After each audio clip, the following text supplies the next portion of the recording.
जय श्री राधे कृष्ण।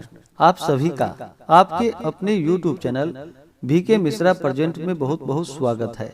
आइए आज आप सब जानेंगे वर्ष 2024 माघ मास कृष्ण पक्ष षटतिला एकादशी का व्रत कब किया जा रहा है। तो जानेंगे व्रत के शुभ मुहूर्त के बारे में, पारण का क्या समय होगा, पारण कब किया जाएगा, किस चीज से किया जाएगा, इस दिन क्या करना चाहिए नहीं करना चाहिए, खास करके भगवान को इस दिन किस वस्तु का भोग लगाना चाहिए, भगवान को क्या अर्पित करे। तो आइए जानते हैं इन सबों के बारे में। आप सभी भक्तों को षटतिला एकादशी व्रत की ढेर सारी शुभकामनाएं। आप सभी के जीवन में लक्ष्मी नारायण की कृपा से आप सभी को सभी प्रकार के सुख और समृद्धि की प्राप्ति हो। लक्ष्मी नारायण आप सभी के इच्छाओं को पूर्ण करे। इसी प्रकार से ज्ञानवर्धक जानकारियाँ प्राप्त करते रहने के लिए, व्रत पूजा के बारे में जानने के लिए, कथा को सुनने के लिए चैनल पे अगर आप पहली बार आए हैं तो चैनल को लाल बटन दबा करके सब्सक्राइब करें, साथ में बेल आइकन घंटी को दबाएं ताकि आने वाली वीडियो का नोटिफिकेशन आपको समय से मिलता रहे।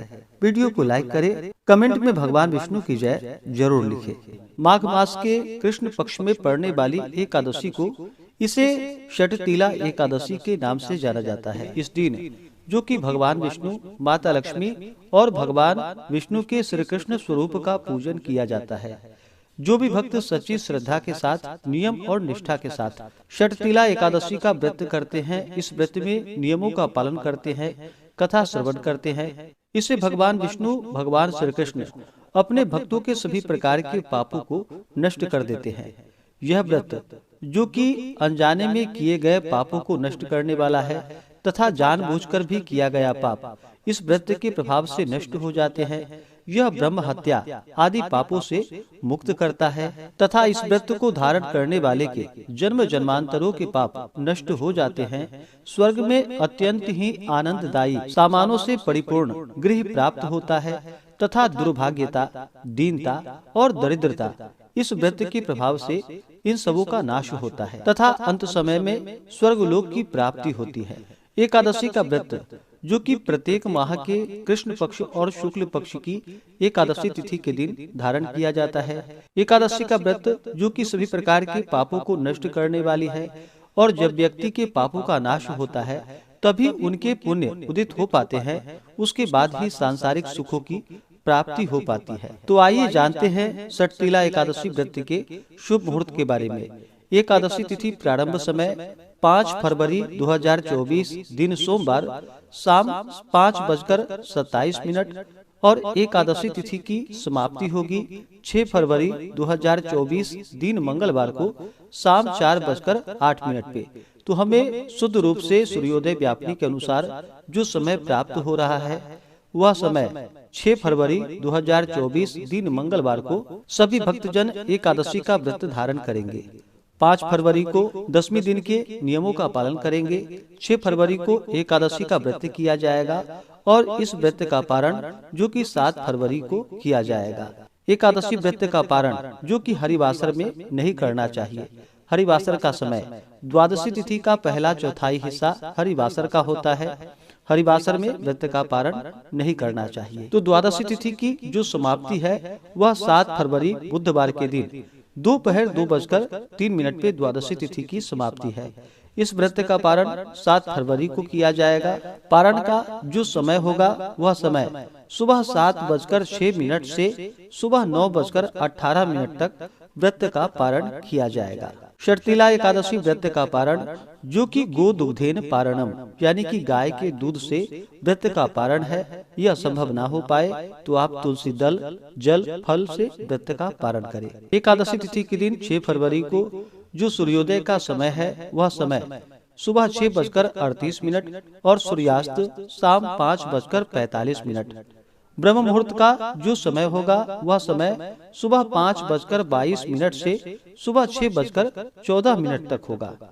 6 फरवरी को राहु काल का जो समय होगा वह समय दोपहर 2:58 से शाम 4:22 तक और 7 फरवरी को दोपहर 12:12 से दोपहर 1:35 तक राहु काल का समय होगा। राहु काल समय के दौरान कोई भी शुभ कार्य या नया कार्य नहीं करना चाहिए, यह लाभप्रद नहीं होता है, इस बात का ध्यान रखें। नक्षत्र जो कि ज्येष्ठा नक्षत्र सुबह 7:35 तक होगा, उसके बाद मूल नक्षत्र। योग जो कि व्याघात योग सुबह 8:50 तक होगा, उसके बाद हर्षण योग। शर्तिला एकादशी का जो भी व्रत धारण करने वाले हैं, शर्तिला एकादशी व्रत में जो कि खास करके 6 नियमों का पालन करना चाहिए। इस व्रत में जो कि 6 प्रकार के तिल के कार्य बतलाए गए हैं। शर्तिला एकादशी के व्रत में जो कि तिल स्नान, तिलों से उपटन, तिल का हवन, तिलोदक पान यानी कि जल में तिल डाल करके उसे ग्रहण करना चाहिए, और तिलों का आहार तथा तिल दान का जो कि बड़ा ही विशेष महत्व माना गया है। इस दिन भगवान विष्णु का जो कि पूरे विधि विधान के साथ गंध पुष्प धूप दीप आदि से पूजा करनी चाहिए। इस दिन खास करके भगवान विष्णु भगवान श्री कृष्ण को जो कि पेठा, नारियल, सीताफल, सुपारी आदि अवश्य ही अर्पित करनी चाहिए, और विशेष प्रकार से गुड़ तथा तिल मिश्रित मिष्ठान जो कि भगवान श्री कृष्ण भगवान विष्णु को अर्पित करनी चाहिए, और उसे प्रसाद के रूप में ग्रहण भी करना चाहिए। इससे अनंत फलों की प्राप्ति होती है। जब भी भगवान विष्णु का पूजन करते हैं, भगवान श्री कृष्ण का पूजन करते हैं, तो उन्हें तुलसी दल अवश्य ही अर्पित करनी चाहिए, और जब भी भगवान को भोग भी लगाते हैं तो तुलसी दल डाल करके भगवान को भोग लगाना चाहिए। जो भी भक्तजन व्रत को धारण करने वाले हैं, उन्हें माघ के महीने में जो कि माघ मास जब से शुरू होता है, उस दिन से ही विशेष पुण्य फलों की प्राप्ति के लिए जो कि प्रत्येक दिन सुबह शुद्ध होकर के स्नान करना चाहिए। माघ के महीने में जो कि संगम आदि में तीर्थों आदि जगहों पर गंगा स्नान करने का बड़ा ही विशेष महत्व माना गया है, और भगवान विष्णु भगवान श्री कृष्ण के पूजन का विशेष महत्व माना गया है। तो इस व्रत को धारण करने वाले को विशेष पुण्य फलों की प्राप्ति के लिए प्रत्येक दिन सुबह गंगा में स्नान करना चाहिए, और अपने मन तथा आत्मा को शुद्ध कर अपने इंद्रियों का भी दमन करे, और काम, क्रोध, अभिमान, ईर्ष्या, पिशूनता इत्यादि को त्याग करके भगवान का स्मरण करते हुए पुष्य नक्षत्र में गोमय यानी कि गोबर को एकत्रित कर उसमें तिल एवं कपास मिलाकर कंडे पाथे, और उसमें नित्य प्रति 108 हवन किया करे। इस प्रकार जब माघ मास कृष्ण पक्ष का 10वीं का दिन आवे, पूर्वाषाढ़ा नक्षत्र हो अथवा मूल नक्षत्र हो, तो उसमें नियम पूर्वक मन को शुद्ध कर भगवान का पूजन कर एकादशी का व्रत करते हुए सुबह शाम भगवान का पूजन करना चाहिए, कथा श्रवण करनी चाहिए,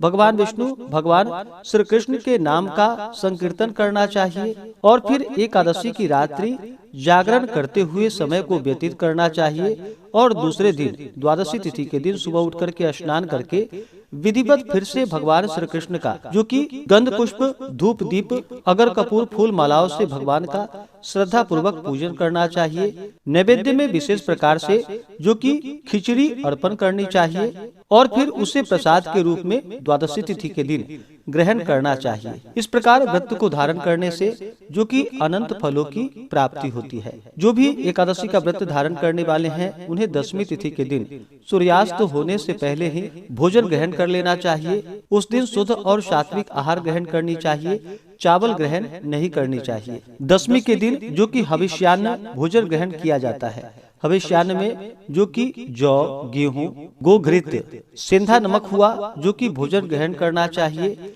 और 10वीं की रात्रि एकादशी व्रत का भगवान श्री कृष्ण भगवान विष्णु के नाम का एकादशी व्रत का स्मरण करते हुए सोना चाहिए। एकादशी की सुबह उठ करके नित्य क्रियाओं से निवृत्त होकर के गंगा नदी में या घर के नहाने के पानी में ही थोड़ा सा गंगा जल मिलाकर के स्नान करना चाहिए, शुद्ध वस्त्र धारण करना चाहिए, और व्रत का संकल्प लेना चाहिए। भगवान से प्रार्थना करनी चाहिए कि हे भगवान विष्णु, हे भगवान श्री कृष्ण, आज मैं शर्तिला एकादशी का व्रत धारण करने जा रहा हूँ या करने जा रही हूँ। इस प्रकार से भगवान से प्रार्थना करें कि यह व्रत मेरा निर्विघ्न पूरा हो, हमें पुण्य फलों की प्राप्ति हो।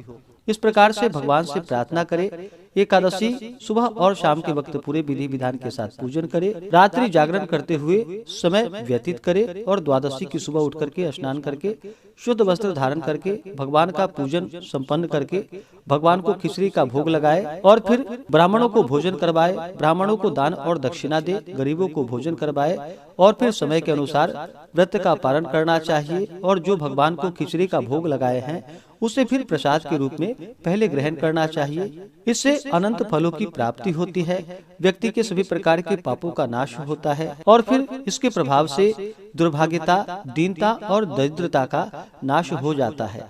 तो आशा करता हूँ कि यह जानकारी आपको अच्छा लगा हो। ऐसे ही ज्ञानवर्धक जानकारियाँ प्राप्त करते रहने के लिए चैनल पे अगर आप पहली बार आए हैं तो चैनल को लाल बटन दबा करके सब्सक्राइब करें, साथ में बेल आइकन घंटी को दबाएं ताकि आने वाली वीडियो का नोटिफिकेशन आपको समय से मिलता रहे।